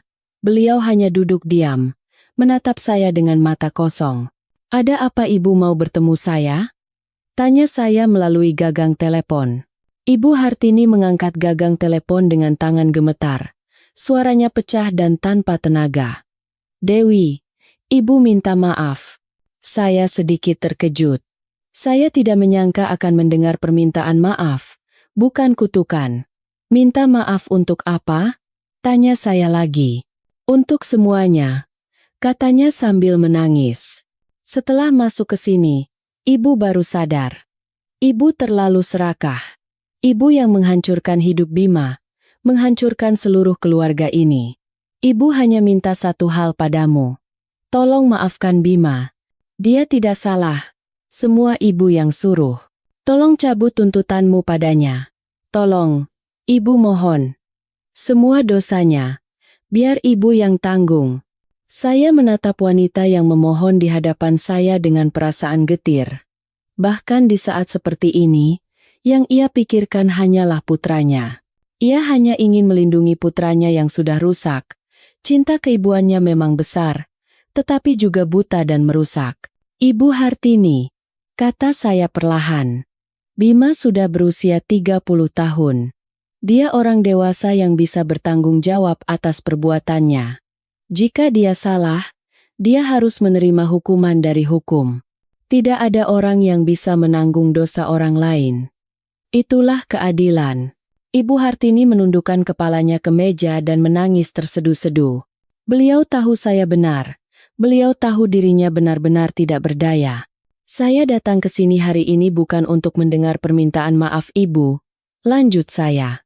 Saya datang untuk mengatakan bahwa saya memaafkan ibu. Bukan karena ibu pantas mendapatkannya, tetapi demi ketenangan hati saya. Saya tidak akan lagi menyimpan kebencian di hati saya. Saya akan menjalani hidup saya. Hidup yang bersih dan jujur, yang tidak akan pernah bisa ibu dan keluarga ibu miliki. Saya meletakkan gagang telepon dan berdiri. Ibu Hartini mengangkat kepala, menatap saya dengan putus asa saat saya menghilang di balik pintu besi yang berat. Saat keluar dari rumah tahanan, hujan telah reda. Sinar matahari yang lemah menembus awan, menciptakan pelangi kecil di halaman. Hati saya terasa jauh lebih ringan. Rasanya seperti telah meletakkan beban berat bernama kebencian di balik kaca tebal itu. 6 bulan kemudian, sidang terbuka kasus Cipta Megah Konstruksi digelar. Sidang ini menyedot perhatian seluruh negeri. Ratusan wartawan telah berkumpul di depan pengadilan sejak pagi hari. Saya hadir di pengadilan sebagai pihak yang dirugikan. Dengan setelan rapi dan rambut yang tertata apik, Penampilan saya memancarkan kepercayaan diri dan ketenangan. Orang tua saya juga datang untuk mendukung saya. Di kursi terdakwa, duduk Ibu Hartini, Bima, Haryono, dan Pak Budi, bersama sekitar 10 orang terdakwa lainnya. Mereka menunduk saat jaksa membacakan dakwaan setebal ratusan halaman. Saat jaksa mengumumkan bahwa total kerugian negara akibat penggelapan dan pencucian uang mencapai triliunan rupiah, seruan amarah meledak dari kursi penonton. Warga yang tanahnya dirampas, investor yang ditipu, terus berteriak menuntut agar para penjahat itu dihukum seberat-beratnya. Dalam proses pembelaan, pengacara Bima berargumen untuk keringanan hukuman dengan alasan ia baru pertama kali melakukan kejahatan dan berada di bawah tekanan ibunya. Tetapi di hadapan bukti-bukti telak yang saya berikan, semua pembelaan itu kehilangan kekuatan. Bima naik ke kursi saksi. Dengan suara pelan, ia mengakui semua kesalahannya. Saat hakim bertanya apakah ada yang ingin ia sampaikan kepada mantan istrinya, ia menoleh pada saya. "Maafkan aku, Dewi," katanya dengan suara gemetar. "Aku salah. Aku telah kehilangan istri yang baik. Aku pantas menerima hukuman ini." Saya menatap Bima dengan tatapan tenang. Permintaan maaf yang terlambat, tetapi setidaknya itu menunjukkan sisa-sisa nurani terakhir yang ia miliki. Akhirnya, saat putusan tiba, hakim membacakan vonis. Terdakwa Hartini terbukti bersalah atas tindak pidana penggelapan, penipuan, dan penggelapan pajak, dihukum penjara selama 20 tahun. Terdakwa Bima Hartono terbukti bersalah atas tindak pidana pencucian uang dan penipuan, dihukum penjara selama 15 tahun. Terdakwa Haryono terbukti bersalah atas tindak pidana suap, dihukum penjara selama 18 tahun. Terdakwa Budi Santoso, dengan mempertimbangkan pengakuan dan kerjasama dalam penyidikan, dihukum penjara selama 5 tahun. Palu hakim diketuk, mengakhiri satu halaman kelam dalam sejarah ekonomi daerah, dan juga mengakhiri masa lalu saya yang menyakitkan. Ibu Hartini pingsan di ruang sidang saat mendengar vonis. Bima menangis dan membeku di tempatnya. Mereka akan membayar harga atas kemewahan yang mereka nikmati di atas darah dan keringat orang lain di dalam penjara yang dingin. Saya keluar dari pengadilan dikelilingi oleh wartawan. "Mbak Dewi, bagaimana tanggapan Anda terhadap putusan ini?" tanya seorang wartawan. Saya tersenyum lembut dan menjawab, "Saya percaya pada keadilan hukum. Keadilan telah ditegakkan. Ini akan menjadi pelajaran yang mahal bagi semua orang yang mencoba menjadi kaya dengan cara yang tidak jujur." Setelah persidangan, Kerajaan Cipta Megah Konstruksi resmi runtuh. Seluruh aset perusahaan dan kekayaan pribadi keluarga Hartini disita negara, kantor, gedung, supercar, villa, semuanya dilelang satu persatu. Rumah Bima yang dulu menjadi tempat pesta mewah kini disegel oleh negara. Rumput liar tumbuh di tamannya, dan dinding yang catnya terkelupas menunjukkan kesunyian. Saya dengar, kerabat-kerabat yang dulu menempel pada Ibu Hartini untuk mendapatkan keuntungan, kini semua memunggunginya. Sungguh pahit, begitulah dunia. Datang saat ada uang, pergi saat susah. Saya menyelesaikan proses perceraian dengan Bima segera setelah putusan berkekuatan hukum tetap. Saya kembali menjadi wanita lajang yang bebas dan kuat. Dengan uang tabungan, saya membuka sebuah kantor konsultan keuangan kecil di kampung halaman saya. Membantu usaha kecil dan menengah dalam hal transparansi akuntansi dan manajemen risiko. Saya ingin menggunakan pengalaman dan pengetahuan saya untuk membantu orang-orang yang berbisnis dengan jujur. Agar tidak ada lagi yang jatuh ke dalam situasi seperti saya, dan agar tidak ada lagi Cipta Megah Konstruksi kedua yang muncul. Pekerjaan saya berjalan sangat baik. Berkat kepercayaan yang saya dapatkan dari kasus Cipta Megah Konstruksi, banyak klien yang datang. Mereka percaya pada integritas dan kemampuan saya. Saya sibuk, tetapi bahagia. Setiap hari terasa berarti. Suatu sore, saat merapikan kantor, saya menemukan amplop kosong dari hari pernikahan itu, terselip di antara buku harian lama. Saya menatapnya sejenak, lalu tersenyum. Itu bukan lagi simbol rasa sakit, melainkan kenang-kenangan yang mengingatkan saya pada nilai diri saya sendiri.